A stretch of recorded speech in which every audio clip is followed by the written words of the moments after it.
എല്ലാവർക്കും നമസ്കാരം. സഹാരി റൈസ് പ്ലസിൻ്റെ മറ്റൊരു ഇക്കണോമിക്സ് ക്ലാസ്സിലേക്ക് സ്വാഗതം.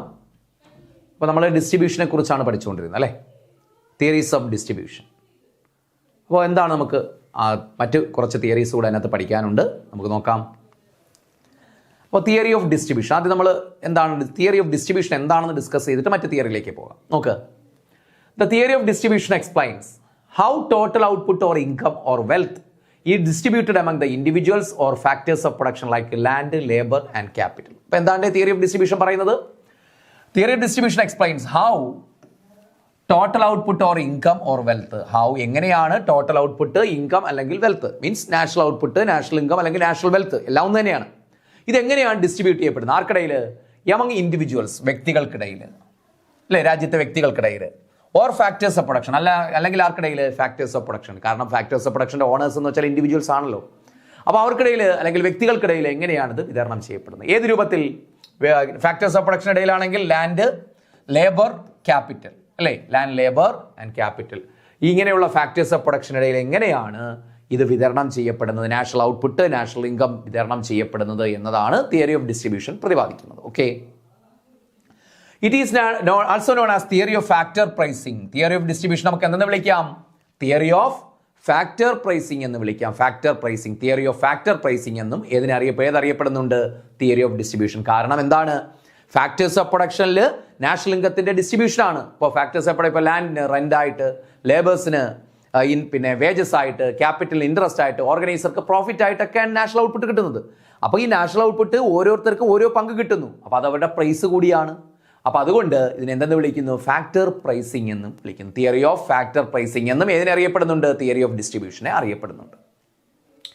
there are two aspects of this theory. ഈ തിയറിക്ക് രണ്ട് ആസ്പെക്റ്റുകളുണ്ട്, രണ്ട് വകഭേദങ്ങളുണ്ട് ഈ തിയറിക്ക്. ഒന്ന് പേഴ്സണൽ ഡിസ്ട്രിബ്യൂഷൻ, മറ്റൊന്ന് ഫങ്ഷണൽ ഡിസ്ട്രിബ്യൂഷൻ. പേഴ്സണൽ ഡിസ്ട്രിബ്യൂഷനും ഫങ്ഷണൽ. അപ്പോൾ രണ്ട് ആസ്പെക്റ്റുകൾ. തിയറി ഓഫ് ഡിസ്ട്രിബ്യൂഷൻ്റെ രണ്ട് ആസ്പെക്ട്സ് ആണ് പേഴ്സണൽ ഡിസ്ട്രിബ്യൂഷനും ഫങ്ഷണൽ ഡിസ്ട്രിബ്യൂഷനും. എന്താണ് personal distribution? Okay, income distributed among the individuals is known as personal distribution. അതായത് നാഷണൽ ഇൻകം ഡിസ്ട്രിബ്യൂട്ട് ചെയ്യപ്പെടുന്നത് അല്ലെങ്കിൽ നാഷണൽ ഔട്ട്പുട്ട് ഡിസ്ട്രിബ്യൂട്ട് ചെയ്യപ്പെടുന്നത് എമംഗ് ദ ഇൻഡിവിജ്വൽസ്, വ്യക്തികൾക്കിടയിലാണെങ്കിൽ അതിനെ എന്തെന്നറിയപ്പെടുന്നു? പേഴ്സണൽ ഡിസ്ട്രിബ്യൂഷൻ എന്ന് വിളിക്കുന്നു. പേഴ്സണൽ ഡിസ്ട്രിബ്യൂഷൻ എന്ന് വിളിക്കുന്നു. ക്ലിയർ ആണല്ലോ? അതായത് പേഴ്സൺസിന്റെ വ്യക്തികൾക്കിടയിലാണ് നാഷണൽ ഔട്ട്പുട്ട് ഡിസ്ട്രിബ്യൂട്ട് ചെയ്യപ്പെടുന്നെങ്കിൽ it is known as personal distribution. ഇനി the theory of personal distribution studies how personal income or individuals are determined and what causes the inequalities in their income. ഇനി നോക്ക്, the theory of personal distribution studies, ഇതാണ് theory of personal distribution. കാരണം ഈ distribution theory തന്നെ രണ്ടായിട്ട് തിരിക്കുകയാണ്, personal distribution തിയറിയും functional distribution തിയറിയും. അപ്പോൾ theory of personal distribution studies how personal income, എങ്ങനെയാണ് പേഴ്സണൽ ഇൻകം ഓഫ് ഇൻഡിവിജ്വൽസ്, വ്യക്തികളുടെ പേഴ്സണൽ ഇൻകം ആർ ഡിറ്റർമിൻഡ്, എങ്ങനെയാണ് നാഷണൽ ഇൻകത്തിൽ നിന്നും ഓരോ വ്യക്തികളുടെയും വ്യക്തിഗത വരുമാനം നിർണ്ണയിക്കപ്പെടുന്നത്. And what causes inequalities in their income, ഇനി എന്താണ് അവരുടെ വരുമാന വിതരണത്തിലെ അസമത്വത്തിന് കാരണം നാഷണൽ ഔട്ട്പുട്ട് അല്ലെങ്കിൽ നാഷണൽ ഇൻകം ഇൻഡിവിജ്വൽസിൻ്റെ ഡിസ്ട്രിബ്യൂട്ട് ചെയ്യപ്പെടുന്നു. ഈക്വൽ ആയിട്ടാണോ ഡിസ്ട്രിബ്യൂട്ട് ചെയ്യപ്പെടുന്നത്? ഒരിക്കലുമല്ല. എല്ലാവർക്കും ഈക്വൽ ആയിട്ടല്ല ഡിസ്ട്രിബ്യൂട്ട് ചെയ്യപ്പെട്ടിരിക്കുന്നത്. അപ്പോൾ പിന്നെ ആദ്യം നമ്മൾ പരിശോധിക്കുന്നത് എന്താണ്? ഈ ഇൻഡിവിജ്വൽസിനിടയിലുള്ള ഡിസ്ട്രിബ്യൂഷനും ഇനി എന്തുകൊണ്ട് ഈ ഇനിക്വാളിറ്റി ഉണ്ടായി, ഇൻകം ഡിസ്ട്രിബ്യൂഷനിൽ ഇനിക്വാളിറ്റി ഉണ്ടായി എന്നതുമാണ് പേഴ്സണൽ ഡിസ്ട്രിബ്യൂഷൻ തിയറിയിൽ പരിശോധിക്കുന്നത്. ക്ലിയർ ആണല്ലോ? അപ്പോൾ theory of personal distribution studies how personal income of individuals are determined, എങ്ങനെയാണ് ഇൻഡിവിജ്വൽസിന്റെ പേഴ്സണൽ ഇൻകം ഡിറ്റർമിൻ ചെയ്യപ്പെടുന്നത്. And what causes inequalities in their income, അവരുടെ ഇൻകം ഇനിക്വാളിറ്റിക്ക് എന്താണ് കാരണം എന്നൊക്കെയാണ് ഇതിൽ ഡിറ്റർമിൻ ചെയ്യുന്നത്. ഇനി ഫങ്ഷണൽ ഡിസ്ട്രിബ്യൂഷൻ, അടുത്ത എന്താണ്? Functional distribution or functional distribution theory. This refers to how income is to be distributed among the various factors of production. വ്യത്യസ്തങ്ങളായിട്ടുള്ള ഉൽപാദന ഘടകങ്ങൾക്കിടയിൽ എങ്ങനെയാണ് ഇൻകം ഡിസ്ട്രിബ്യൂട്ട് ചെയ്യപ്പെടുന്നത്? ആദ്യം പറഞ്ഞ ഇൻഡിവിജ്വൽസ് ഇടയിലാണ് ഇൻകം ഡിസ്ട്രിബ്യൂട്ട് ചെയ്യപ്പെടുന്നതെങ്കിൽ അത് personal distribution. Factors of production ഇടയിലാണ് ഇൻകം ഡിസ്ട്രിബ്യൂട്ട് ചെയ്യപ്പെടുന്നത്, അതിന് പറയും ഫങ്ഷണൽ ഡിസ്ട്രിബ്യൂഷൻ. ആ വ്യത്യാസം മനസ്സിലായല്ലോ? Functional distribution. The theory of functional distribution studies how relative prices of factors of production are determined. എങ്ങനെയാണ് relative price of factors of production. അപ്പോൾ ഈ തിയറിയിലൂടെ എന്താണ് പ്രതിപാദിക്കുന്നത്? എങ്ങനെയാണ് relative prices of factors of production, factors of പ്രൊഡക്ഷൻ്റെ relative prices എങ്ങനെയാണ് determine ചെയ്യുന്നത് എന്ന് വെച്ചാൽ, റിലേറ്റീവ് പ്രൈസ് എന്ന് വെച്ചാൽ ലാൻഡിന് റെന്റ്, വേജ്, പിന്നെ ലേബേഴ്സിന് വേജസ്, ക്യാപിറ്റൽ ഇൻട്രസ്റ്റ്, ഓർഗനൈസർക്ക് പ്രോഫിറ്റ്. ഇതാണ് റിലേറ്റീവ് പ്രൈസസ്. ഈ റിലേറ്റീവ് പ്രൈസസ് എങ്ങനെയാണ് ഡിറ്റർമിൻ ചെയ്യപ്പെടുന്നത്? കാരണം ഓരോ ഫാക്ടേഴ്സിനും ഈക്വൽ ആയിട്ടല്ല എന്ത് കിട്ടുന്നത്. ഇപ്പം national output, rent, wages, interest, profit എന്നിങ്ങനെ ക്ലാസിഫൈ ചെയ്ത് പോകുന്നുണ്ട്, ഡിസ്ട്രിബ്യൂട്ട് ചെയ്ത് പോകുന്നുണ്ട്. എല്ലാം ഈക്വൽ ആണോ? അല്ല, അതിലും വേരിയേഷൻ ഉണ്ട്. അപ്പോൾ അതാണ് റിലേറ്റീവ് പ്രൈസ്. ചിലപ്പോൾ ലാൻഡ് റെന്റ് ആയിരിക്കും കൂടുതൽ, ചിലപ്പോൾ വേജസ് ആയിരിക്കാം കൂടുതൽ, ചിലപ്പോൾ പ്രോഫിറ്റ് ആയിരിക്കാം കൂടുതൽ. ആ റിലേറ്റീവ് പ്രൈസസ് ഡിറ്റർമിൻ ചെയ്യപ്പെടുന്നത് എങ്ങനെയെന്നാണ് ഇവിടെ പരിശോധിക്കുന്നത്. ഫങ്ഷണൽ ഡിസ്ട്രിബ്യൂഷൻ ഓഫ് ഔട്ട്, പിന്നെ ഫങ്ഷണൽ ഡിസ്ട്രിബ്യൂഷനിൽ പരിശോധിക്കുന്നത്. പേഴ്സണൽ ഡിസ്ട്രിബ്യൂഷൻ ആണെങ്കിൽ ഇൻഡിവിജ്വൽസിനിടയിലുള്ള ഡിസ്ട്രിബ്യൂഷൻ ആണ്. അവിടെ പരിശോധിക്കുന്നത് എന്താണ്? ഇൻഡിവിജ്വൽസിനിടയിൽ ഇൻഡിവിജ്വൽസിന്റെ ഇൻകം വ്യത്യസ്തമാണ്, അല്ലേ? ഓരോ ഇൻഡിവിജ്വൽസിന്റെയും ഇൻകം എന്ത് ചെയ്യുന്നു? വ്യത്യാസപ്പെട്ടിരിക്കുന്നു. അപ്പോൾ അവിടെ നോക്കുന്നത് എന്താണ്? ആ വ്യത്യാസപ്പെടാനുള്ള കാരണം ഇനിക്വാളിറ്റിയാണ്. ആ ഇനിക്വാളിറ്റിയുടെ കാരണം എന്താണെന്ന് നോക്കുന്നു.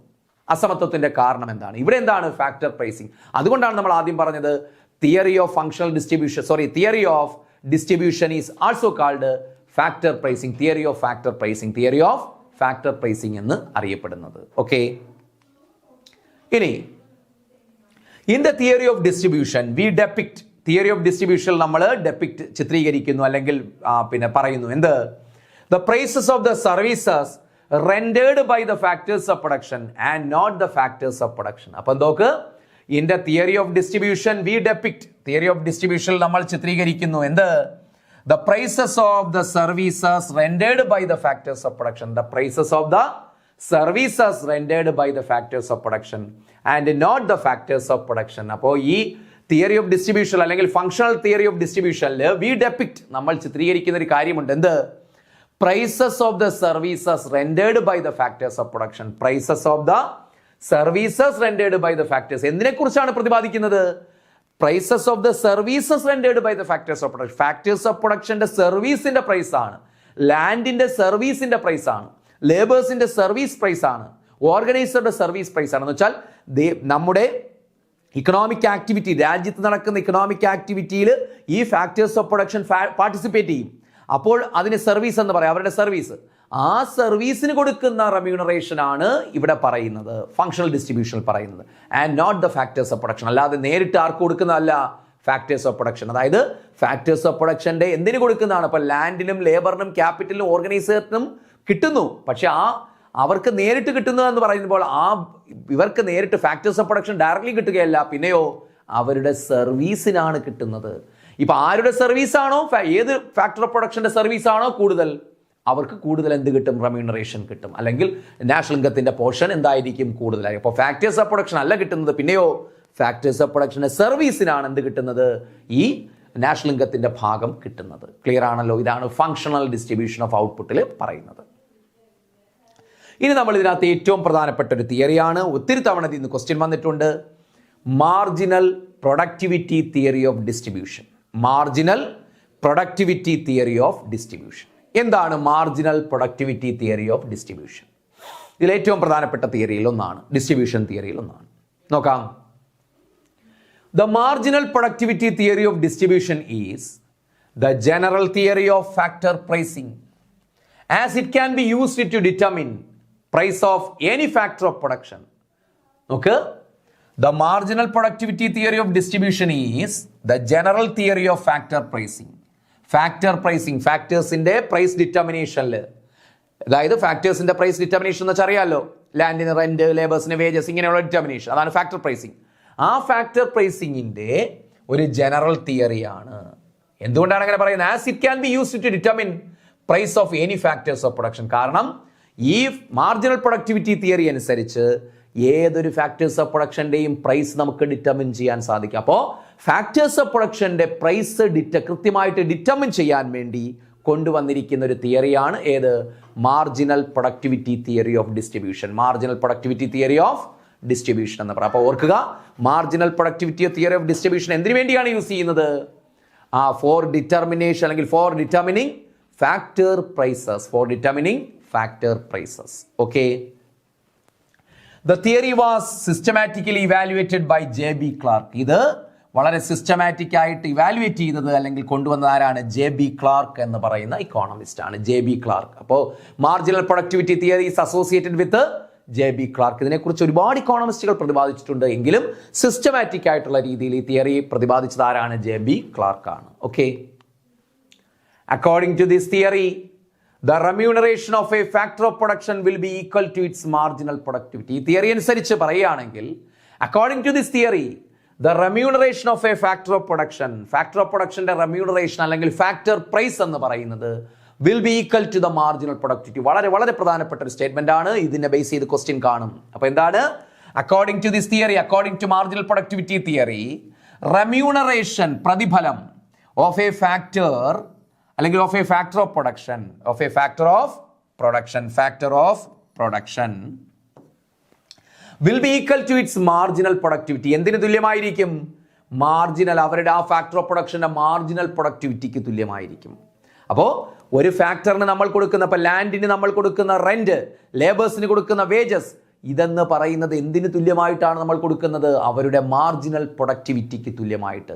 അവർ അഡീഷണൽ ആയിട്ട് എന്ത് കോൺട്രിബ്യൂട്ട്, ഔട്ട്പുട്ടിൽ എന്ത് കോൺട്രിബ്യൂട്ട് ചെയ്യുന്നു അതിനനുസരിച്ചിട്ടായിരിക്കും, അതാണ് മാർജിനൽ പ്രൊഡക്ടിവിറ്റി, അവർക്ക് പ്രതിഫലം കൊടുക്കുന്നത്. ലാൻഡിന് റെന്റ് കൊടുക്കുന്നത്, ലേബേഴ്സിന് വേജ് കൊടുക്കുന്നത്, ക്യാപിറ്റൽ ഇൻട്രസ്റ്റ് കൊടുക്കുന്നത്. അപ്പോൾ എന്തിന്റെ ബേസിലാണ്ട്? മാർജിനൽ പ്രൊഡക്ടിവിറ്റിയുടെ ബേസിസിലാണ് ഫാക്ടർ പ്രൈസിംഗ് നടത്തുന്നത്, അല്ലെങ്കിൽ ഫാക്ടേഴ്സിന് റെമ്യൂണറേഷൻ കൊടുക്കുന്നത്, ഫാക്ടേഴ്സിന് റിവാർഡ് ഫിക്സ് ചെയ്യുന്നത് അതിൻ്റെ അടിസ്ഥാനത്തിലാണ്. ഏതനുസരിച്ച്? According to marginal productivity theory. അതുകൊണ്ടാണ് ആ ടേം തന്നെ വന്നത്, മാർജിനൽ പ്രൊഡക്ടിവിറ്റി തിയറി, അല്ലേ? ഇനി നോക്ക്, ഈ തിയറിയുടെ അസംഷൻസ് ആണ്. ഒന്ന്, perfect competition exist both in output market and in input market. Output മാർക്കറ്റിലും ഇൻപുട്ട് മാർക്കറ്റിലും പെർഫെക്റ്റ് കോമ്പറ്റീഷൻ ആണ്. Every unit of input is constant. Every unit of output, input is constant. ഇൻപുട്ടിന്റെ എല്ലാ യൂണിറ്റുകളും എന്തായിരിക്കും? കോൺസ്റ്റന്റ് ആയിരിക്കും. Inputs are perfectly mobile. ഇൻപുട്ടുകൾ എന്താണ്? പെർഫെക്റ്റ്ലി മൊബൈൽ ആണ്. എന്ന് വെച്ചാൽ നമുക്ക് യഥേഷ്ടം കൊണ്ടുപോകാനും കൊണ്ടുവരാനും പറ്റി, ഏത് മാർക്കറ്റിലേക്ക് വേണമെങ്കിലും കൊണ്ടുപോകാം. There exists a full employment of resources. അവിടെ എന്തുണ്ട്? ഫുൾ എംപ്ലോയ്മെന്റ് ഓഫ് റിസോഴ്സസ് നിലനിൽക്കുന്നു. There exists ഫുൾ എംപ്ലോയ്മെന്റ്, ഇക്കോണമിയിലെ റിസോഴ്സ് പൂർണ്ണമായിട്ടും യൂസ് ചെയ്യുന്നു, ഫാക്ടേഴ്സിനെ പൂർണ്ണമായിട്ടും യൂസ് ചെയ്യുന്നു. അതാണ് ഫുൾ എംപ്ലോയ്മെന്റ് ഓഫ് റിസോഴ്സ് എന്ന് പറയുന്നത്.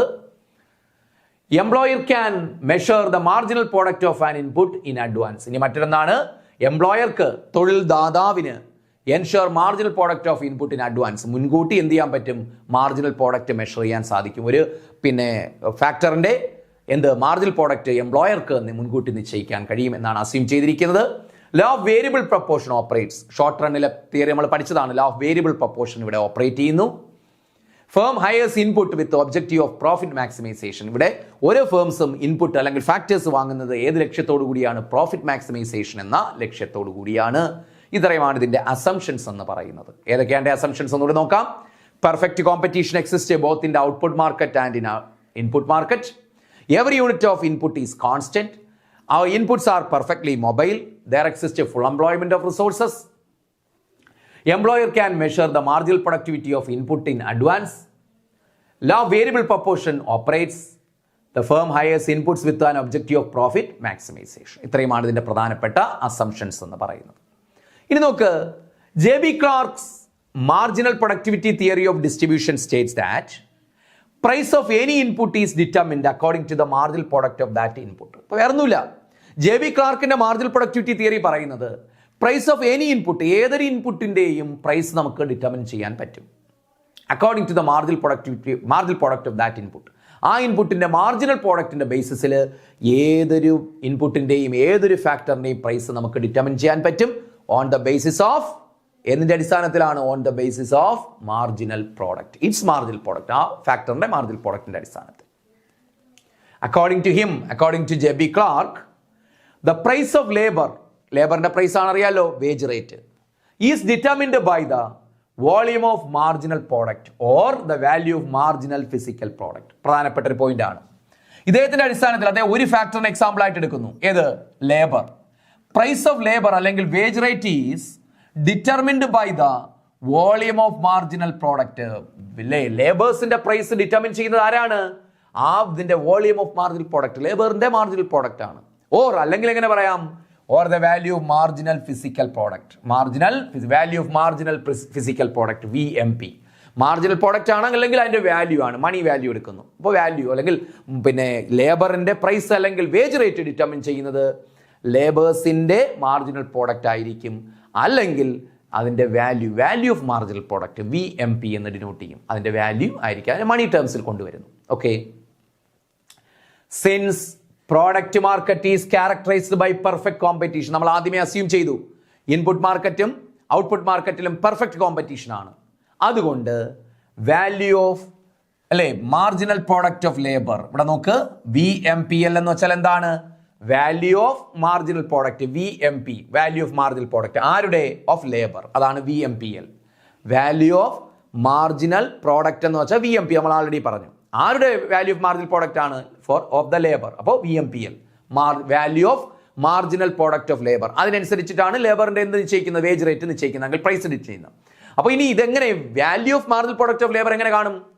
Value of marginal product of labour becomes equal to MRPL. എന്താണ് MRPL? Marginal revenue product of labour. അപ്പോൾ value of marginal product of labour, ഓരോ ലേബേഴ്സിൻ്റെയും മാർജിനൽ പ്രോഡക്റ്റ് അഡീഷണൽ ആയിട്ട് അവർ ടോട്ടൽ പ്രോഡക്റ്റിൽ കോൺട്രിബ്യൂട്ട് ചെയ്യുന്നത്, അതിൻ്റെ value എന്ന് പറയുന്നത് equal to marginal revenue product of labour. എന്തിന് തുല്യമായിരിക്കും? അവരുടെ മാർജിനൽ റവന്യൂ പ്രോഡക്റ്റ് ഓഫ് ലേബറിന് തുല്യമായിരിക്കും. കാരണം ഇത് പെർഫെക്റ്റ് കോമ്പറ്റീറ്റീവ് മാർക്കറ്റാണ്, നമ്മൾ അസ്യൂം ചെയ്ത് കഴിഞ്ഞു. ഇവിടെ പ്രൈസ് തന്നെയാണ് മാർജിനൽ റവന്യൂ, അതുപോലെ പ്രൈസ് തന്നെയാണ് ആവറേജ് റവന്യൂ. ഇതൊക്കെ നമ്മൾ മാർക്കറ്റ് സ്ട്രക്ചറിൽ പഠിച്ചിട്ടുണ്ട്. ആ ക്ലാസ് മനസ്സിലായവർക്ക് എളുപ്പത്തിൽ ഇത് പിടികിട്ടും. അവിടെ നമ്മൾ അസ്യൂം ചെയ്തിട്ടുണ്ട് price is equal to AR is equal to MR.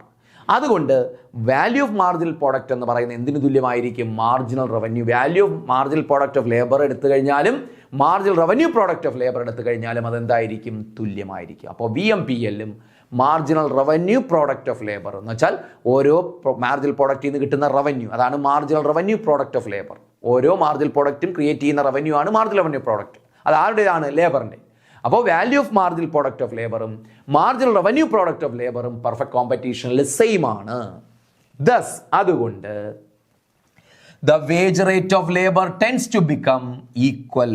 അതുകൊണ്ട് വേജ് റേറ്റ്, ലേബേഴ്സിന്റെ വേജ് റേറ്റ് തുല്യമായി വരുന്നു. എന്തിന്? VMPL is equal to MRPL.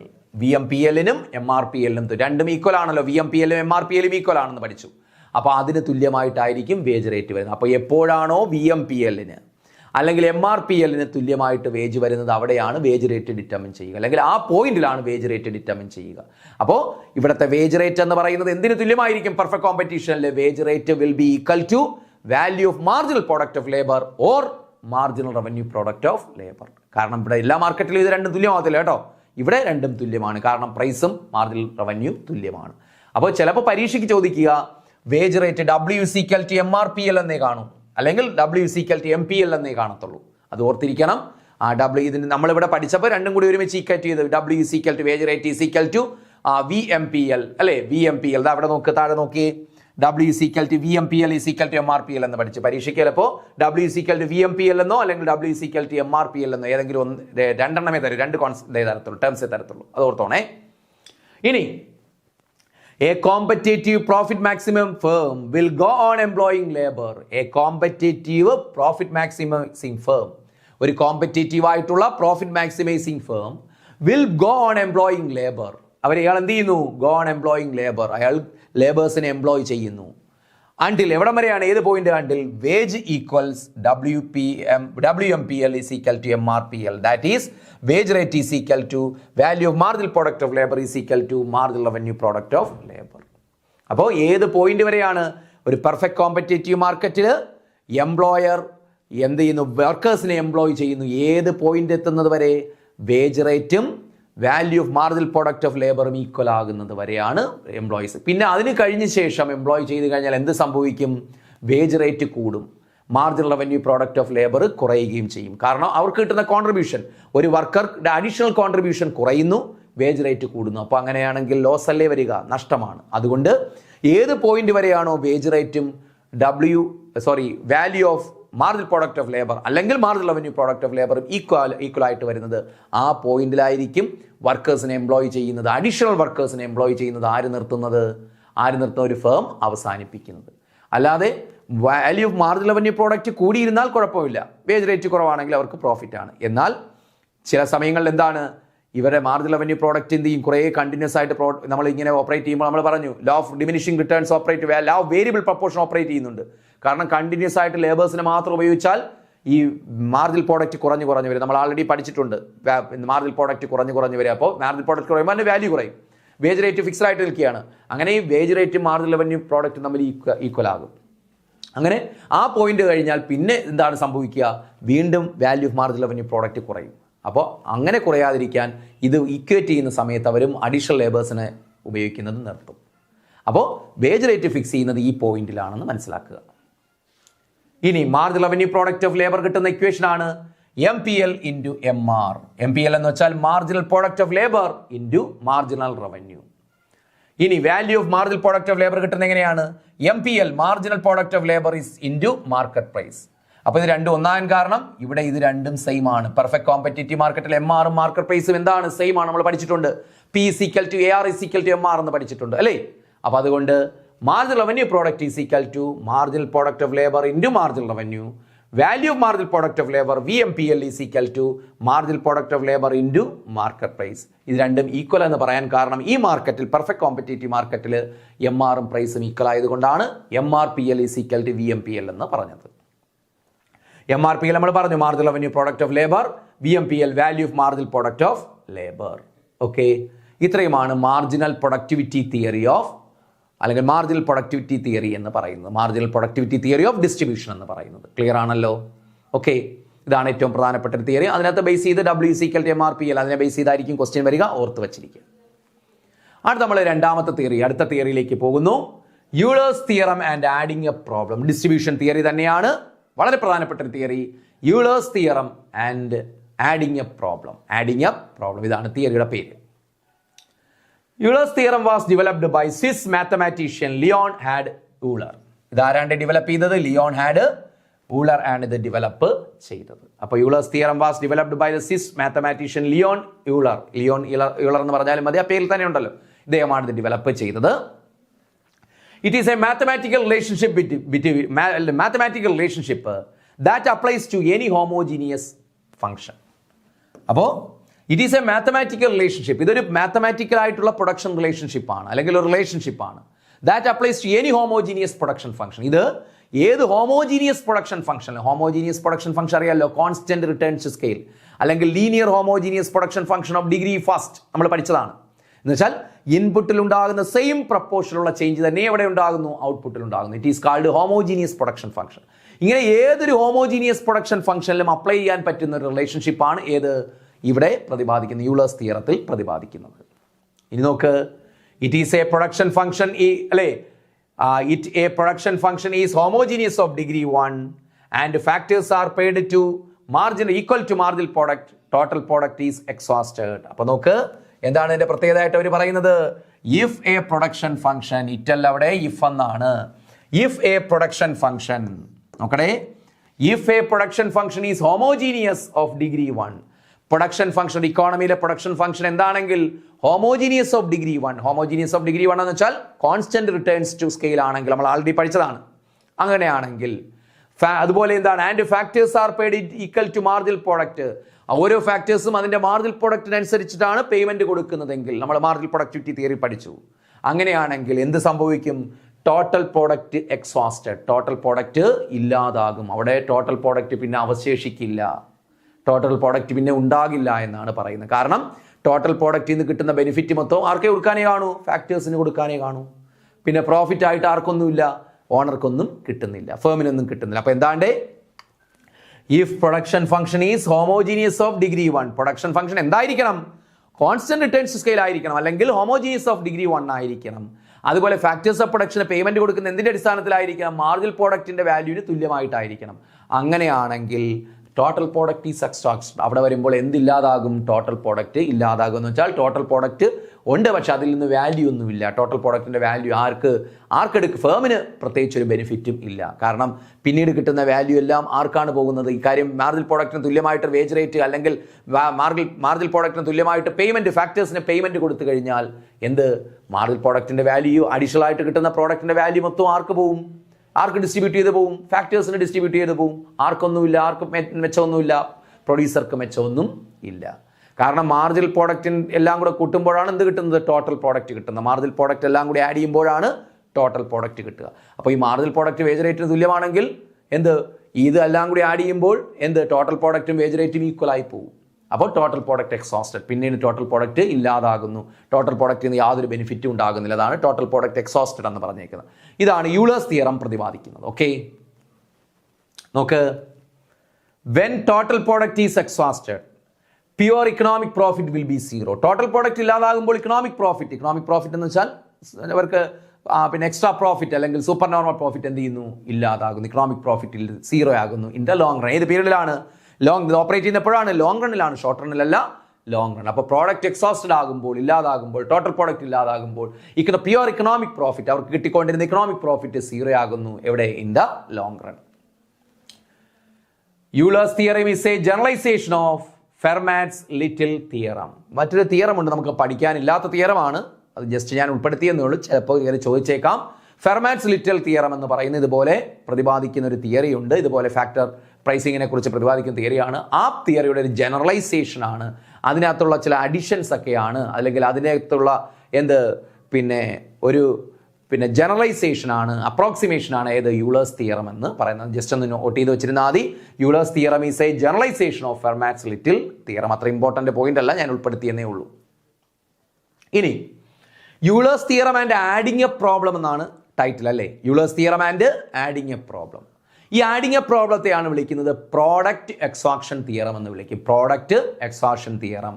Total product exhausted ആകുന്നു, ഇല്ലാതാകുന്നു എന്ന് പറഞ്ഞില്ലേ? അതാണ് പ്രോഡക്റ്റ് എക്സ്ട്രാക്ഷൻ. അതിനെയാണ് ആഡിങ് എ പ്രോബ്ലം എന്നും പറയുന്നത്. രണ്ടും ഒന്നാണ്, ആഡിങ് എ പ്രോബ്ലം അല്ലെങ്കിൽ പ്രോഡക്റ്റ് എക്സ്ട്രാക്ഷൻ തിയറം. നോക്കാം.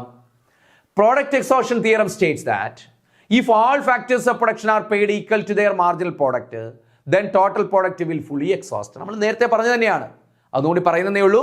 പ്രോഡക്റ്റ് എക്സ്ട്രാക്ഷൻ തിയറം പറയുന്നത് എല്ലാ ഫാക്ടേഴ്സിനും അവരുടെ മാർജിനൽ പ്രോഡക്റ്റിന് തുല്യമായിട്ടാണ് പേയ്മെന്റ് കൊടുക്കുന്നതെങ്കിൽ എന്ത് സംഭവിക്കും? Total product will fully exhausted. പൂർണ്ണമായിട്ടും ടോട്ടൽ പ്രോഡക്റ്റ് ഇല്ലാതാകും. എന്ന് വെച്ചാൽ ടോട്ടൽ പ്രോഡക്റ്റിൽ നിന്ന് യാതൊരു ബെനിഫിറ്റും കിട്ടത്തില്ല. എല്ലാം ഫാക്ടേഴ്സ് ഓഫ് പ്രൊഡക്ഷൻ ഈക്വൽ ആയിട്ട് കിട്ടുന്ന ബെനിഫിറ്റ് മൊത്തം ഫാക്ടേഴ്സ് ഓഫ് പ്രൊഡക്ഷന്റെ പേരിൽ പോകുന്നു. There is no profit. അവിടെ എന്തില്ല? എക്കണോമിക് പ്രോഫിറ്റ് ഇല്ല. അതാണ് ആഡിങ് എ പ്രോബ്ലം അല്ലെങ്കിൽ പ്രോഡക്റ്റ് എക്സ്ട്രാക്ഷൻ തിയറം പറയുന്നത്. നോക്ക്, ഈ യൂളേഴ്സ് തിയറത്തിന് ഒരു സൊല്യൂഷൻ ആര് കൊണ്ടുവന്നിട്ടുണ്ട്? ഫിലിപ്പ് വിക്സ്റ്റീഡ് കൊണ്ടുവന്നിട്ടുണ്ട്. ഫിലിപ്പ് വിക്സ്റ്റീഡ് എന്ന് പറയുന്ന ഇക്കോണമിസ്റ്റ് ഇതിനൊരു സൊല്യൂഷൻ കൊണ്ടുവന്നിട്ടുണ്ട്. സൊല്യൂഷൻ മീൻസ് എങ്ങനെയാണ് മാർജിനൽ പ്രോഡക്റ്റും ഫാക്ടർ പേയ്മെന്റും ഈക്വൽ ആയിട്ട് വരുന്നത്, എങ്ങനെ ഇത് ഓപ്പറേറ്റ്, യൂളേഴ്സ് തിയറം എങ്ങനെ ഓപ്പറേറ്റ് ചെയ്യുന്നതിനൊരു സൊല്യൂഷൻ അദ്ദേഹം നിർദ്ദേശിച്ചിട്ടുണ്ട്. നോക്കാം. യൂളേഴ്സ് തിയറം പറയുന്നത് Q is the function of A, B, C. Q quantity of output, എയും ബിയും സിയും എന്താണ്? ഇൻപുട്ടുകളാണ്, അല്ലെങ്കിൽ ഫാക്ടേഴ്സ് ആണ്. ലാൻഡ്, ലേബർ, ക്യാപിറ്റൽ എന്ന് പറയുമ്പോൾ എയും ബിയും സിയും ഫാക്ടേഴ്സ് ആണ്. അപ്പോൾ അവരുടെ ഫംഗ്ഷൻ ആണ് Q. ഇതൊരു പ്രൊഡക്ഷൻ ഫംഗ്ഷൻ ആണ്, അല്ലേ? നമ്മൾ പറഞ്ഞു എന്ത് പ്രൊഡക്ഷൻ ഫംഗ്ഷൻ ആണ് യൂളേഴ്സ് തിയറം പ്രതിപാദിച്ചത്? ഹോമോജീനിയസ് പ്രൊഡക്ഷൻ ഫംഗ്ഷൻ ഡിഗ്രി 1 അല്ലെങ്കിൽ കോൺസ്റ്റന്റ് റിട്ടേൺസ് ടു സ്കെയിൽ ആണ്. അപ്പോൾ നോക്ക്, QN is equal to NA, NB, NC. ഇപ്പോൾ നമ്മൾ എന്താ ചെയ്തത്?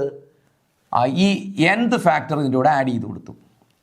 അതെന്ന് പറഞ്ഞാൽ ഫസ്റ്റ് എ എന്ന ഫാക്ടറും ബി എന്ന ഫാക്ടറും സി എന്ന ഫാക്ടറും n ടൈംസ് വർദ്ധിപ്പിച്ചാൽ quantity of output also increases by n times. Quantity of ഔട്ട്പുട്ടും എത്ര തന്നെ?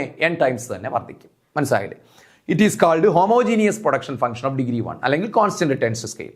അപ്പോൾ ഇൻപുട്ട് എല്ലാം നമ്മൾ n ടൈംസ് അല്ലെങ്കിൽ 10 ടൈംസ് ഇൻപുട്ട് എയും ബിയും സിയും ഇൻപുട്ടുകളാണ്. അത് നമ്മൾ 10 ടൈംസ് വർദ്ധിപ്പിച്ചാൽ output will also increase by 10 times. It is called homogeneous production function of degree 1 or constant returns to scale. ഇതാണ് യൂളേഴ്സ് തിയറം പ്രതിപാദിക്കുന്ന production function.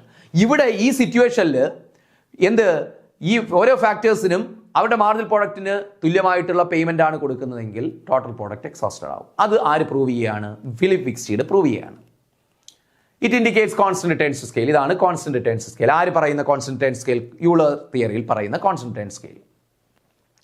Philip Wicksteed agree with this product extraction theorem. Philip Wicksteed എന്ത് ചെയ്യുന്നു? ഈ യൂളറിന്റെ product extraction തിയറത്തെ ആര് agree ചെയ്യുന്നുണ്ട്? Philip വിക്സ്റ്റീഡ് agree ചെയ്യുന്നു. Philip വിക്സ്റ്റീഡ് ഇതിനെ അംഗീകരിക്കുന്നു. എന്നിട്ട് അദ്ദേഹം ഇത് പ്രൂവ് ചെയ്യുന്നു.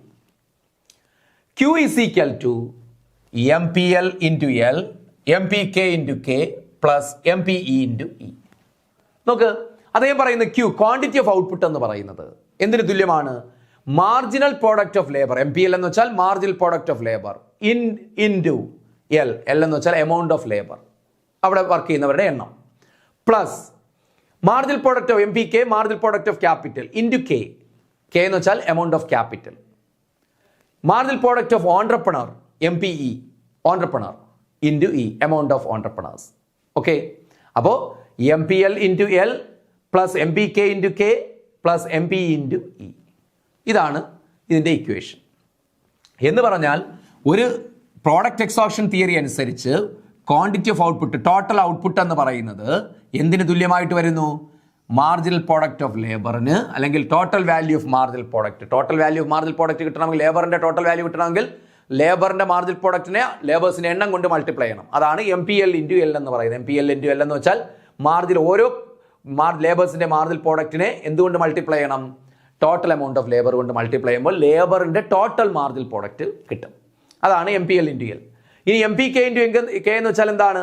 Total marginal product of capital. ഇത് total marginal product of entrepreneur അല്ലേ? ഇതാണ്. അപ്പോൾ MPL പ്ലസ് MPK പ്ലസ് അല്ലെ MPQ is equal to MPL into L plus MPK into K plus MPE into E. വേണമെങ്കിൽ നമുക്ക് ടെക്നോളജി എന്നും പറയാം കേട്ടോ, ടെക്നോളജി എന്നും പറയാം. ഇനി നോക്ക്, ഇതിനെ നമ്മൾ എന്ത് ചെയ്യുന്നു? Q is equal to marginal product of labour. Marginal പ്രോഡക്റ്റിന്റെ ഇക്വേഷൻ നമ്മൾ ആൾറെഡി പഠിച്ചിട്ടുണ്ട്. Delta Q by delta L. Marginal product of labour എന്താണ്? MPL. മാർജിനൽ പ്രോഡക്റ്റ് ഓഫ് ലേബറിനെ നമുക്ക് എങ്ങനെ എഴുതാം? MPL is equal to delta Q, change in quantity of output by change in the units of labour അല്ലേ? ഇതാണ് marginal product of labour. ഇത് നമ്മൾ marginal പ്രോഡക്റ്റിൽ പഠിച്ചിട്ടുള്ള ഇക്വേഷൻ ആണ്. ഇപ്പോൾ ലേബറിന്റെ മാർജിനൽ പ്രോഡക്റ്റിന്റെ ഇക്വേഷൻ ഇതാണ് delta Q by delta L. അപ്പോൾ ഈ MPLന്റെ പകരം ഇത് സബ്സ്റ്റിറ്റ്യൂട്ട് ചെയ്തൂടെ? മാർജിനൽ പ്രോഡക്റ്റ് ഓഫ് ലേബറിന്റെ പകരം ഇത് സബ്സ്റ്റിറ്റ്യൂട്ട് ചെയ്തു നമ്മൾ. Delta Q by delta L into L. Marginal product of ക്യാപിറ്റലിന് പകരം delta Q by delta K അല്ലേ? Marginal product of capital. ഇവിടെ എന്ത് ചെയ്തു? Delta Q by delta E.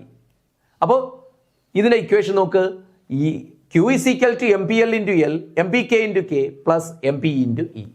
അതിന് പകരം നമ്മൾ എന്ത് ചെയ്തു? മാർജിനൽ പ്രോഡക്റ്റ് ഓഫ് ലേബറിനെ Q is equal to delta Q by delta L into L, delta Q by delta K into K, delta Q by delta E into E. അപ്പോൾ ഇവിടെ പറയുന്നത് ഇത്രയേ ഉള്ളൂ. ഈ ഓരോ ഫാക്ടേഴ്സിന്റെയും മാർജിനൽ പ്രോഡക്റ്റ് രണ്ട് ഇക്വേഷനിലും സെയിം തന്നെയാണ് പറയുന്നത്.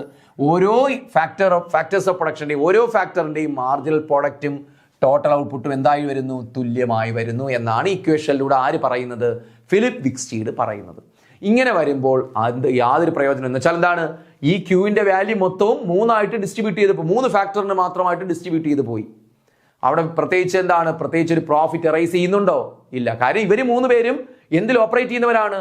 പ്രൊഡക്ഷനിൽ പ്രവർത്തിക്കുന്നവരാണ്. അവർക്ക് അവരുടെ റിവാർഡായിട്ട് ഇതങ്ങ് പോയി.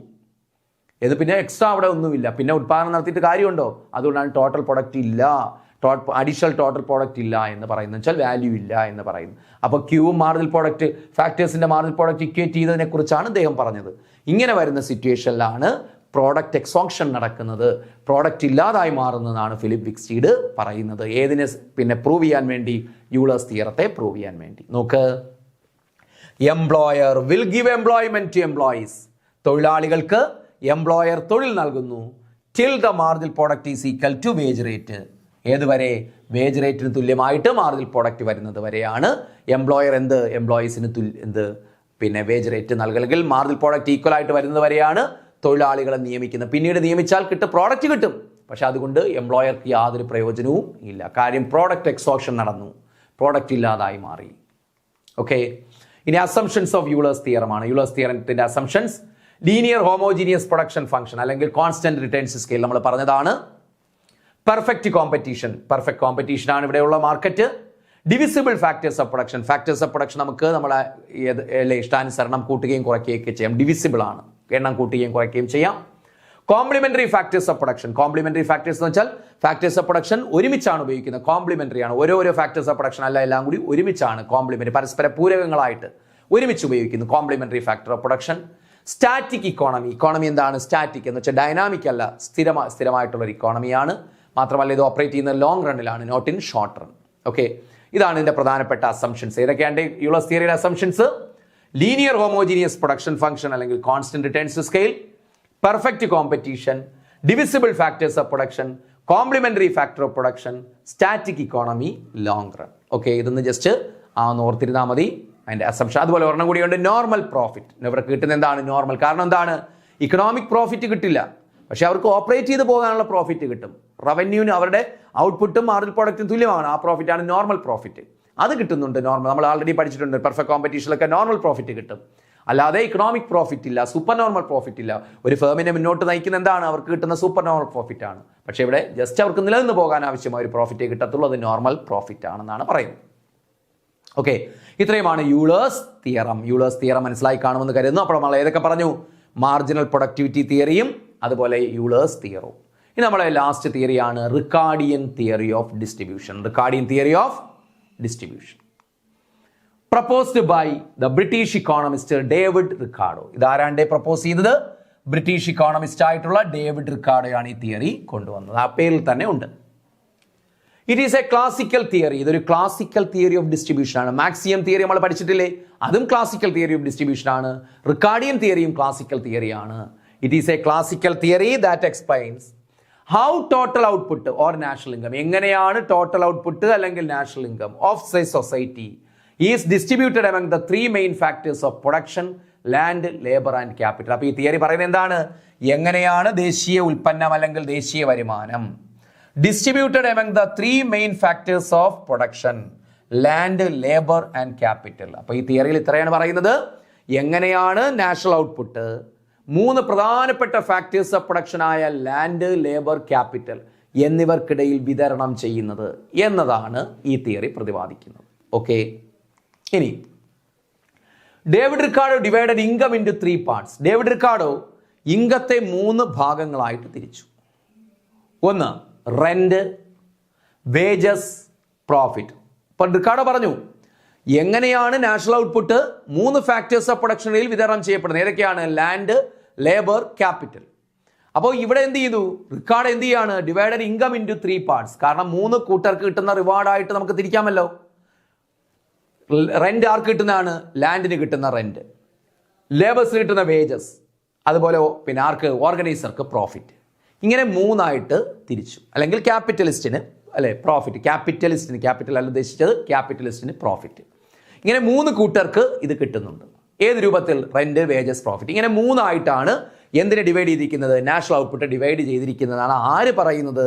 ഡേവിഡ് റിക്കാർഡോ പറയുന്നത്. ഓക്കെ, റെന്റ് എന്ന് വെച്ചാൽ income to landlords for the use of land. ഈ റെന്റ് കിട്ടുന്ന ആർക്കാ? ലാൻഡ് ലോഡ്സിനാണ് കിട്ടുന്നത്, ഭൂവുടമകൾക്കാണ് കിട്ടുന്നത്. For the use of land, land കൃഷിക്ക് ഉപയോഗിക്കുമ്പോൾ ലാൻഡ് ലോഡ്സിന് കിട്ടുന്ന റിവാർഡാണ് റെന്റ്. വേജസ് ആർക്കാ കിട്ടുന്നത്? Income to labourers for their work. അതിൽ പ്രത്യേകിച്ചൊന്നും പറയാനില്ല. പ്രോഫിറ്റ് ആർക്കാ? Income to capitalist for providing capital. Capital അല്ലേ, മെഷീനറിയും മറ്റുമൊക്കെ കൊടുക്കുമ്പോൾ ക്യാപിറ്റലിസ്റ്റിന് കിട്ടുന്ന ഇൻകമാണ് ഏത്? പ്രോഫിറ്റ് എന്ന് പറയുന്നത്. ആര് പറയുന്നത്? ഡേവിഡ് റിക്കാർഡോ പറയുന്നത്. According to Ricardo, rent arises because of differences in the fertility of land. വളരെ പ്രധാനപ്പെട്ട ഒരു പോയിന്റ് ആണ്. റിക്കാർഡോയുടെ അഭിപ്രായത്തിൽ റെന്റ് arises, റെന്റ് എന്ന് പറയുന്നത് റിക്കാർഡിയൻ തിയറി ഓഫ് റെന്റ് ഒക്കെ ഉണ്ട്. ചിലപ്പോൾ നിങ്ങൾ ഇക്കണോമിക്സ് മെയിൻ കാർ പഠിച്ചിട്ടുണ്ടാകും റിക്കാർഡിയൻ തിയറി ഓഫ് റെന്റ്. അപ്പോൾ റിക്കാർഡോ പറയുന്നത് അക്കോർഡിംഗ് ടു റിക്കാർഡോയുടെ അഭിപ്രായത്തിൽ റെന്റ് arises, റെന്റ് ഉണ്ടാകുന്നു. എങ്ങനെയാണ് റെന്റ് ഉണ്ടാകുന്നത്? റെന്റ് എങ്ങനെയാണ് ഉണ്ടാകുന്നത്? According to Ricardo, rent arises because of differences in the fertility of land. ലാൻഡിന്റെ ഫെർട്ടിലിറ്റിയിലുള്ള വ്യത്യാസം മൂലം. നമ്മൾ റിക്കാർഡിയൻ തിയറി, ഇക്കണോമിക് ഗ്രോത്തിൽ റിക്കാർഡിയൻ തിയറി പഠിച്ചിട്ടുണ്ട്, അവിടെയും ഇത് പറഞ്ഞതാണ്. അപ്പോൾ റിക്കാർഡോയുടെ അഭിപ്രായത്തിൽ റെന്റ് arises, റെന്റ് ഉണ്ടാകുന്നത് എങ്ങനെയാണ്? ലാൻഡ് ലോഡ്സിന് റെന്റ് കിട്ടുന്നത് because of the differences in the fertility of land. Fertility of ലാൻഡിൽ ഡിഫറൻസസ് ഉണ്ടാകുമ്പോഴാണ്. കാരണം ലാൻഡിന്റെ ഫെർട്ടിലിറ്റി വ്യത്യാസപ്പെട്ടിരിക്കുന്നു. അപ്പോൾ ഏറ്റവും ഫെർട്ടൈൽ ആയിട്ടുള്ള ലാൻഡ് ലീസ്റ്റ് ഫെർട്ടൈൽ ഇങ്ങനെ ഫെർട്ടിലിറ്റി കുറഞ്ഞു വരും. അപ്പോൾ നമ്മൾ ഏറ്റവും ഫെർട്ടൈൽ ആയിട്ടുള്ള ലാൻഡ് കൾട്ടിവേറ്റ് ചെയ്യുന്നു. പോപ്പുലേഷൻ ആവശ്യം കൂടുമ്പോൾ നമ്മൾ അടുത്ത ലാൻഡ് കൾട്ടിവേറ്റ് ചെയ്യുന്നു. ഈ 2 ലാൻഡും തമ്മിലുള്ള പ്രൊഡക്ഷനിൽ വ്യത്യാസം കാണും. ആ വ്യത്യാസമാണ് ആദ്യം കൾട്ടിവേറ്റ് ചെയ്ത ലാൻഡിന്റെ എന്തെന്ന് പറയുന്നത്? റെന്റ് എന്ന് പറയുന്നത്. മനസ്സിലായല്ലോ? അപ്പോൾ നമുക്ക് റെന്റ് എങ്ങനെ ഡിറ്റർമിൻ ചെയ്യുന്നത് പറയണ്ട, ഇവിടെ നോക്ക്. അപ്പോൾ according to Ricardo, rent arises because of differences in the fertility of land. ലാൻഡിന്റെ ഫെർട്ടിലിറ്റി, ഫലപുഷ്ടി ഉണ്ടല്ലോ, അതിലുണ്ടാകുന്ന വ്യത്യസ്തത മൂലമാണ് റെന്റ് ഉണ്ടാകുന്നതെന്നാണ് ആര് പറയുന്നത്? റിക്കാർഡോ പറയുന്നത്. The most fertile land yields surplus output. Most fertile land, ഏറ്റവും ഫെർട്ടൈൽ ലാൻഡ് അല്ലേ ആദ്യം കൾട്ടിവേറ്റ് ചെയ്യുക. Most fertile land yields surplus output. Most fertile ലാൻഡിൽ എന്ത് കിട്ടും? സർപ്ലസ് ഔട്ട്പുട്ട് കിട്ടും. അതിനെയാണ് റെന്റ് എന്ന് വിളിച്ചത്. ആരുമായിട്ട് കമ്പയർ ചെയ്യുമ്പോൾ? കമ്പയർഡ് ടു മാർജിനൽ ലാൻഡ്, അതായത് least productive land. For example, നമുക്കിപ്പോൾ എന്ത് ചെയ്യുന്നു?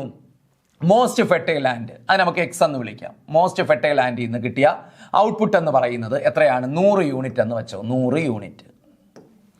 ഇനി ലീസ്റ്റ്, അത് കഴിഞ്ഞിട്ട് അടുത്ത ഫെർട്ടിലിറ്റി ഉള്ള ലാൻഡ്, അതിന് നമ്മൾ പറയും മാർജിനൽ ലാൻഡ്. തൊട്ടടുത്ത മോസ്റ്റ് ഫെർട്ടൈൽ കഴിഞ്ഞിട്ട് അത് തീരുമ്പോൾ അടുത്ത ലാൻഡിലേക്ക് നമ്മൾ വരൂലേ, അതിന് ഫെർട്ടിലിറ്റി കുറവാണ്, അതിന് നമ്മൾ മാർജിനൽ ലാൻഡ് എന്ന് പറയും. അത് നമ്മൾ വൈ എന്ന് വിളിച്ചു.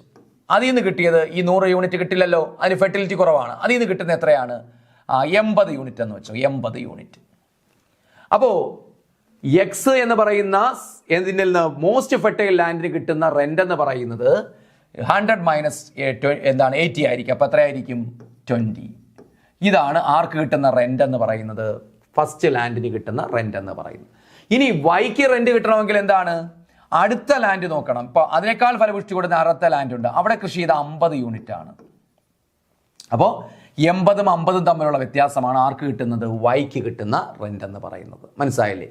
ഇങ്ങനെയാണ് റെന്റ് ഫിക്സ് ചെയ്യുന്നത്. അപ്പോൾ most fertile land yields surplus output, rent, compared to marginal land, least productive land. അപ്പോൾ റെന്റ് എന്ന് പറഞ്ഞാൽ ആരൊക്കെ തമ്മിലുള്ള വ്യത്യാസമാണ്? സർപ്ലസ് ലാൻഡും അല്ലെങ്കിൽ മോസ്റ്റ് ഫെർട്ടൈൽ ലാൻഡും മാർജിനൽ ലാൻഡും തമ്മിലുള്ള വ്യത്യാസം, അല്ലെങ്കിൽ സർപ്ലസ് ഔട്ട്പുട്ട് ഉണ്ടാകുന്നു. ആരുമായിട്ട് കമ്പയർ ചെയ്യുമ്പോൾ? മാർജിനൽ ലാൻഡുമായിട്ട് കമ്പയർ ചെയ്യുമ്പോൾ. അതായത് ലീസ്റ്റ് ഫെർട്ടൈൽ ലാൻഡ്, ഫലപുഷ്ടി കുറഞ്ഞ ലാൻഡിന്റെ പ്രൊഡക്ഷനും ഏറ്റവും കൂടുതൽ ഫലപുഷ്ടിയുള്ള ലാൻഡിന്റെ പ്രൊഡക്ഷനും തമ്മിൽ കമ്പയർ ചെയ്യുമ്പോൾ വ്യത്യാസമാണ് എന്തെന്ന് പറയുന്നത്? റെന്റ് എന്ന് പറയുന്നത്. അതുകൊണ്ടാണ് ആ ഫെർട്ടിലിറ്റി ഉള്ള വ്യത്യാസമാണ് റെന്റ് ഡിറ്റർമിൻ ചെയ്യുന്നതെന്ന് റിക്കാർഡോ പറഞ്ഞത്. As population grows less fertile land must be cultivated. Population എന്ത് ചെയ്യുമ്പോൾ? ഗ്രോ ചെയ്യുമ്പോൾ, പോപ്പുലേഷൻ കൂടുമ്പോൾ less fertile land must be cultivated. നമുക്ക് എന്ത് കൾട്ടിവേറ്റ് ചെയ്യേണ്ടി വരും? ഫലപുഷ്ടി കുറഞ്ഞ ലാൻഡ് കൾട്ടിവേറ്റ് ചെയ്യപ്പെടും. Rising rent on better land. അപ്പോൾ എന്ത് ചെയ്യുന്നു? റൈസിങ് ഉയർത്തുന്നു. എന്ത്? Rents on better land. Better ലാൻഡിന്റെ ഏറ്റവും ഫെർട്ടിലിറ്റി ഉള്ള ലാൻഡിന്റെ റെന്റ് വർദ്ധിപ്പിക്കുന്നു. അപ്പോൾ പോപ്പുലേഷൻ കൂടുന്നതിനനുസരിച്ച് ആവശ്യകത കൂടുന്നു. അപ്പോൾ കൂടുതൽ ലാൻഡ് നമ്മൾ കൾട്ടിവേറ്റ് ചെയ്യുന്നു. അപ്പോൾ നമ്മൾ ഫെർട്ടിലിറ്റി കുറഞ്ഞ ലാൻഡുകൾ ഇങ്ങനെ ഓരോ ഗ്രേഡ് ആയിട്ട്, ഇപ്പോൾ എ ബി സി ഡി അങ്ങനെ പല ഗ്രേഡ് ലാൻഡ് ഉണ്ട്. അപ്പോൾ എ കൾട്ടിവേറ്റ് ചെയ്തു, ബി കൾട്ടിവേറ്റ് ചെയ്തു. അപ്പോൾ ബി കൾട്ടിവേറ്റ് ചെയ്യുമ്പോൾ എയും ബിയും തമ്മിലുള്ള വ്യത്യാസമാണ് എയുടെ എന്ത്? റെന്റ്. ഇനി ബിയും കഴിഞ്ഞിട്ട് വീണ്ടും ആവശ്യം കൂടുമ്പോൾ സി കൾട്ടിവേറ്റ് ചെയ്തു. അപ്പോൾ എയും സിയും തമ്മിലുള്ള വ്യത്യാസമാണ് ആരുടെ? എയുടെ. അപ്പോൾ എയുടെ റെന്റ് ഇങ്ങനെ കൂടി വരും, എയുടെ റെന്റ് കൂടുന്നു. അപ്പോൾ ഇതിനിടയ്ക്ക് എന്ത് ചെയ്യുന്നു? ബിയും സിയും കമ്പയർ ചെയ്യുമ്പോൾ അത് ആർക്ക് കിട്ടുന്നു? ബിയുടെ റെന്റായിട്ട് ഇദ്ദേഹം പറയുകയാണ്. അപ്പോൾ പോപ്പുലേഷൻ കൂടുമ്പോൾ less fertile land must be cultivated. അപ്പോൾ എന്ത് ചെയ്യുന്നു? Rising rent on better land. Better ലാൻഡിന്റെ റെന്റ് എന്ത് ചെയ്യുന്നു? വർദ്ധിച്ച് പോകുന്നു. Ricardo assumed. ഇനി നമ്മൾ അദ്ദേഹം വേജിലേക്ക് വരികയാണ്. റെന്റ് ഓക്കെ മനസ്സിലായല്ലോ. ഇനി അദ്ദേഹം വേജിലേക്ക് വരികയാണ്. Ricardo assumed wages tend towards substance level. അദ്ദേഹം പറയുന്നു വേജസ് എന്ന് പറയുന്ന ഏത് ലെവലിലായിരിക്കും? Subsistence level. എന്ന് വെച്ചാൽ അവർക്ക് സബ്സ്റ്റൻസ് വേജ് ആണ് ഇവിടെ കൊടുക്കുന്നത്. ഓക്കെ, നോക്ക്.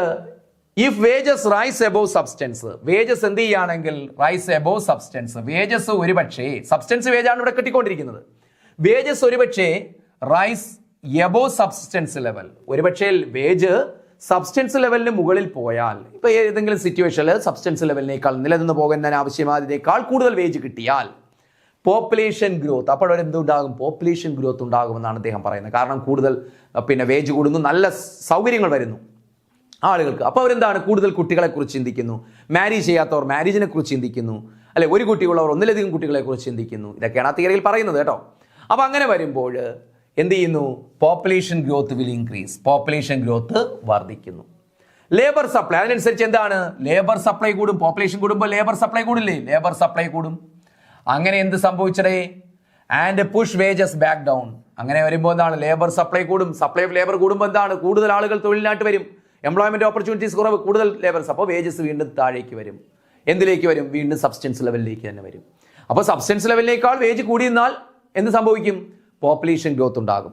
പോപ്പുലേഷൻ ഗ്രോത്ത് ഉണ്ടായാൽ സപ്ലൈ ഓഫ് ലേബർ കൂടും, ലേബറിന്റെ സപ്ലൈ കൂടും. അപ്പോൾ വേജ് റേറ്റ് അവരെന്ത് ഉണ്ടാകും? കോമ്പറ്റീഷൻ ഉണ്ടാകും. അപ്പോൾ അവർ എന്ത് ചെയ്യും? കുറഞ്ഞ വേതനത്തിൽ ജോലി ചെയ്യാൻ തയ്യാറാകും, വേതനം കുറയും. നമ്മുടെ സാധനത്തിന്റെ വില പോലെ തന്നെയാണ്, സപ്ലൈ കൂടുമ്പോൾ പ്രൈസ് കുറയത്തില്ല, അതുപോലെ തന്നെയാണ്.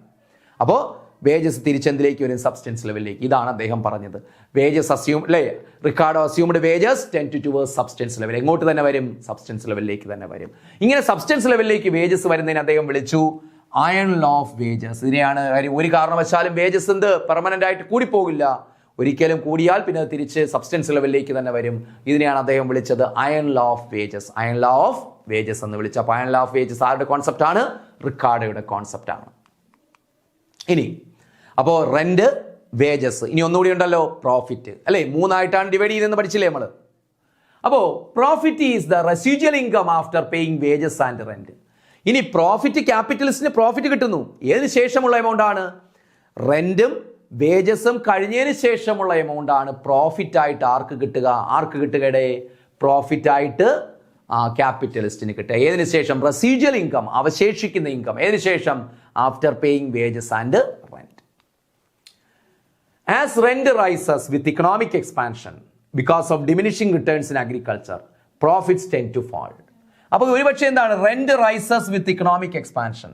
ഇക്കണോമിക് എക്സ്പാൻഷനിലൂടെ റെന്റ് കൂടിയാൽ, കാരണം എക്കണോമിക് എക്സ്പാൻഷൻ ഉണ്ടാകുമ്പോൾ demand for agriculture product increases. Agriculture പ്രോഡക്റ്റിന്റെ ഡിമാൻഡ് വർദ്ധിക്കും. അപ്പോൾ നമ്മൾ എന്ത് ചെയ്യും? കൂടുതൽ ലീസ്റ്റ് ഫെർട്ടൈൽ ആയിട്ടുള്ള ലാൻഡ് കൾട്ടിവേറ്റ് ചെയ്യും. അപ്പോൾ എന്ത് സംഭവിക്കും? മോസ്റ്റ് ഫെർട്ടൈൽ ലാൻഡിന് റെന്റ് ഇങ്ങനെ കൂടി പോകും. നമ്മളിങ്ങനെ ഓരോ ഗ്രേഡ് താഴോട്ട് വരുന്നതിനനുസരിച്ച് ആരുടെ റെന്റ് കൂടും? എയുടെ റെന്റ്, അതായത് ഫസ്റ്റ് ഗ്രേഡ് ലാൻഡിന്റെ, മോസ്റ്റ് ഫെർട്ടൈൽ ലാൻഡിന്റെ റെന്റ് കൂടി പോകും. അപ്പോൾ ഇക്കണോമിക് എക്സ്പാൻഷൻ കാരണം എന്താണ്? ഡിമിനിഷിംഗ് റിട്ടേൺസ് ഇൻ അഗ്രികൾച്ചറിൽ ഡിമിനിഷിംഗ് റിട്ടേൺസ് ഉണ്ട്. കാരണം ലാൻഡ് നമ്മളിങ്ങനെ കണ്ടിന്യൂസ് ആയിട്ട് യൂസ് ചെയ്തുകൊണ്ടിരുന്നാൽ എന്ത് സംഭവിക്കും? റിട്ടേൺസ് കുറയും. അങ്ങനെ കുറയുമ്പോൾ റെന്റ് റൈസസ്, അല്ലെ? റെന്റ് കൂടുന്നു. കാരണം നമ്മൾ ഓരോ ഗ്രേഡ് ലാൻഡിന്റെ വ്യത്യാസമാണ് റെന്റ്. നമ്മളിങ്ങനെ ലീസ്റ്റ് ഫെർട്ടൈൽ ലാൻഡ് ഇങ്ങനെ കൃഷി ചെയ്തതിനനുസരിച്ച് എന്തിന്റെ ഗ്യാപ്പ് കൂടും? ആർക്ക് തമ്മിലുള്ള വ്യത്യാസം കൂടും? മോസ്റ്റ് ഫെർട്ടൈൽ ലാൻഡും ലീസ്റ്റ് ഫെർട്ടൈൽ ലാൻഡും തമ്മിലുള്ള വ്യത്യാസം കൂടുകയും മോസ്റ്റ് ഫെർട്ടൈൽ ലാൻഡിന്റെ റെന്റ് കൂടി പോവുകയും ചെയ്യും.